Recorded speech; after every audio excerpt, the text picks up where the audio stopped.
اپنے آپ کو پابند کرنا. دیکھو انہوں نے اپنے آپ کو پابند کیا, میڈیکل کالج کا تو ڈاکٹر بن گئے, وہاں جو سینئر ڈاکٹرز نے کہا وہی کیا, صبح کہا 8 بجے پہنچنا ہے 8 بجے پہنچ گئے, وہاں پر جس پیریڈ میں, جس کلاس میں, جس ڈپارٹمنٹ میں انہوں نے کہا جی پڑھو, پڑھتے رہے.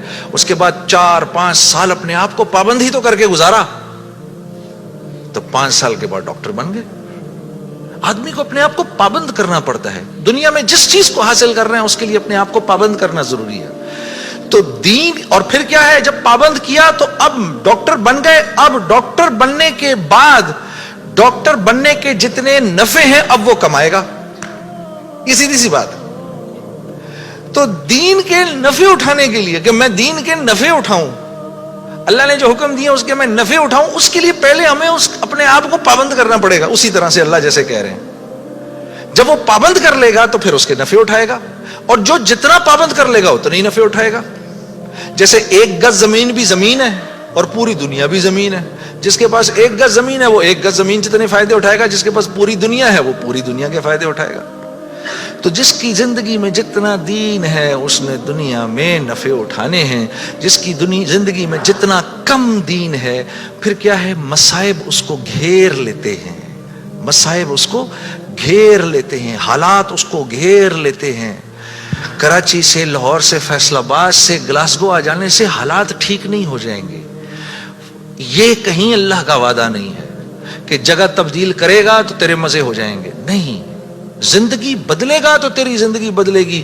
چاہے تو غربت میں ہے, چاہے تو امارت کے اندر ہے, چاہے تو وزیر ہے, چاہے تو محکوم ہے, چاہے تو دکاندار ہے, چاہے تو کارخانے دار ہے, اگر میری مرضی کے مطابق چل رہا ہے تو دنیا کی زندگی تیری ایسی بناؤں گا, دنیا کی زندگی کو تیرے لیے جنت کا نمونہ بناؤں گا. اگر میری مرضی کے خلاف تو چلے گا تو تیرے لیے تمام حالات اور تمام کامیابی کے نقشے ہونے کے باوجود تجھے مشکل میں ڈالوں گا. اور میرے عزیز دوستو, یہ ازل سے لے کر آج تک ہو رہا ہے, اور آج سے لے کر ابد تک یہی ہوگا. اب آپ لوگ یہاں کیوں آئے؟ کبھی آپ نے سوچا بھئی آپ گلاسگو کیوں آئے؟ آپ گلاسگو کیوں آئے؟ آپ آئے نہیں ہیں. اخرجت للناس, ہم نے لوگوں کے نفع کے لیے تمہیں نکالا ہے, ساری انسانیت. اخرجت للمسلمین نہیں, مسلمانوں کے نفع کے لیے آپ نہیں آئے یہاں پر. اخرجت للناس, ساری انسانیت کے نفعوں کے لیے میں نے تمہیں تمہارے گھروں سے نکال دیا ہے. یا اللہ ہم نے کیا نفع پہنچانا ہے ان کو؟ تأمرون بالمعروف وتنہون عن المنکر, تم نے اچھائی خود کرنی ہے اور ان کو اچھائی کر کے دکھانی ہے. برائی سے خود بچنا ہے اور برائی سے خود بچ کے ان کو کر کے دکھانا ہے. آپ یہاں اس لیے آئے ہوئے, میں قرآن بتا رہا ہوں آپ کو. وتؤمنون باللہ, جب یہ کرو گے, جب تم ایسا کرو گے پھر میری ذات پہ تمہارا ایمان بنے گا, ورنہ نہیں. تب تم میرے حکموں پر چلو گے. ایمان نہیں بنے گا تو حکموں پر نہیں چلا جاتا, پھر اللہ کے حکموں پر نہیں چل سکتا آدمی.